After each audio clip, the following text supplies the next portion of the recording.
उत्तराखंड में जल्द हो सकता है कैबिनेट विस्तार। कैबिनेट विस्तार की चर्चा से जागे विधायकों के अरमान।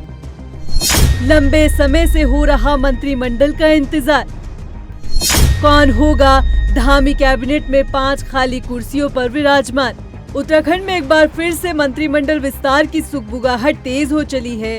माना जा रहा है कि जल्द ही प्रदेश में कैबिनेट विस्तार होगा, क्योंकि इस बार खुद मुख्यमंत्री पुष्कर सिंह धामी ने इसके संकेत दिए हैं। दरअसल जब सीएम धामी दिल्ली दौरे से वापस लौटते हैं, तब सूबे में कैबिनेट विस्तार की चर्चाएं खूब होती है और इस बार भी वही हुआ है।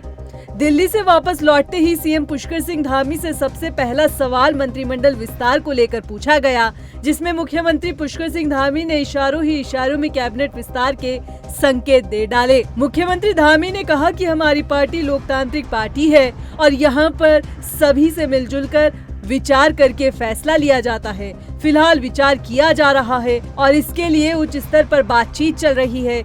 जल्द ही इस विषय पर कोई बड़ा फैसला लिया जाएगा। ऐसा एक प्रश्न होता, लेकिन इस पर चर्चा चल रही है और क्योंकि हमारी पार्टी सब मिलजुल कर लोकतांत्रिक तरीके से चलने वाली पार्टी है और हाईकमान का भी इस पर क्योंकि उनके भी निर्देश होते हैं, सब मिलकर जैसा निर्देश करें हम लोग इस पर काम करेंगे। इधर कैबिनेट विस्तार की चर्चाएं हुई और उधर मंत्री पद की दौड़ में शामिल विधायकों के अरमान फिर से जाग उठे।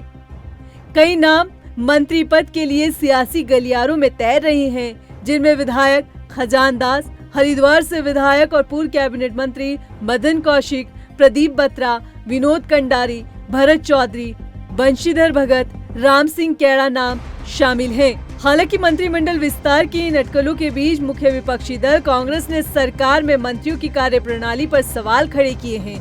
कांग्रेस प्रदेश उपाध्यक्ष सुरेंद्र अग्रवाल का कहना है कि मुख्यमंत्री कैबिनेट विस्तार के इशारे से कई विधायकों के सपने तो जगा गए हैं, लेकिन सरकार को पहले ये बताना चाहिए कि वर्तमान मंत्री अपने कार्यों से जनता को कितना संतुष्ट कर पा रहे हैं।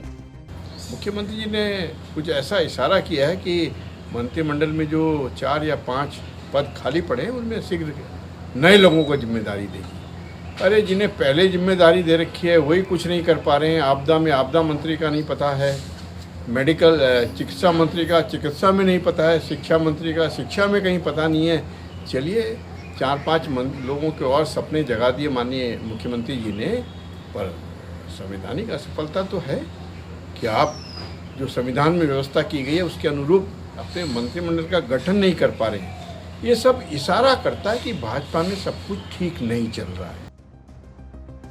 उत्तराखंड में जब से धामी मंत्रिमंडल विस्तार की चर्चाएं तेज हुई है, तब से विधायक अपना रिपोर्ट कार्ड लेकर मुख्यमंत्री के दरबार में हाजिरी लगाने के लिए पहुंच रहे हैं। लेकिन सवाल ये खड़ा होता है, अगर मंत्रिमंडल का विस्तार होता है तो क्या गढ़वाल, कुमाऊं, ठाकुर, ब्राह्मण, पहाड़ मैदान के समीकरण को साधते हुए मंत्रिमंडल का विस्तार किया जाएगा, या फिर हमेशा की तरह कुछ ऐसा होगा जिसकी उम्मीद नहीं की गई होगी।